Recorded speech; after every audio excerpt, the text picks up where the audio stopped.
Hello friends, পুরাতন গাড়ি YouTube চ্যানেলে জানাই আপনাদের অনেক অনেক স্বাগত। ফ্রেন্ডস, আজকে আমি আপনাদের জন্য নিয়ে এসেছি Maruti Suzuki আর্টিকা VXI taxi number white কালারের গাড়ি। অল বেঙ্গল পারমিট, হোয়াইট কালারের গাড়ি খুবই ডিমান্ডেবল। 2021 সালের গাড়ি, 2025 পর্যন্ত ট্যাক্স এবং ফিটনেস আপ টু ডেট করানো আছে। ফার্স্ট ওনার কার, কাসবা আরটিও রেজিস্ট্রেশন, একদম ফ্রেশ কন্ডিশনের গাড়ি।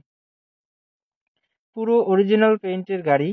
গাড়িতে কোথাও কোনো স্ক্র্যাচ নেই এবং অ্যাক্সিডেন্টের কোনো রেকর্ড নেই।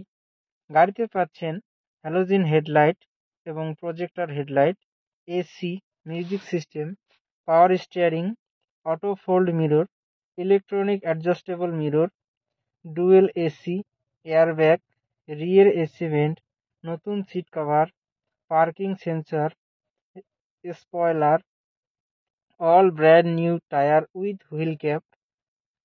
পুরো গাড়ি সার্ভিসিং করানো আছে। গাড়িতে কোথাও কোনো কাজ নেই। গাড়ি চলছে মাত্র ৭৫,০০০ কিলোমিটার। গাড়ির মালিক গাড়ির দাম রেখেছেন মাত্র ৭,৬০,০০০ টাকা। বসলে কিছুটা কম হয়। ফ্রেন্ডস, গাড়িটি যদি আপনাদের পছন্দ হয়ে থাকে তাহলে স্ক্রিনে দেওয়া নাম্বারের সঙ্গে যোগাযোগ করুন অথবা কমেন্ট বক্সে কমেন্ট করুন। ভিডিওটি যদি আপনাদের ভালো লেগে থাকে তাহলে লাইক করুন এবং এই ধরনের আরও নতুন নতুন ভিডিও পেতে আমাদের চ্যানেলটি সাবস্ক্রাইব করুন।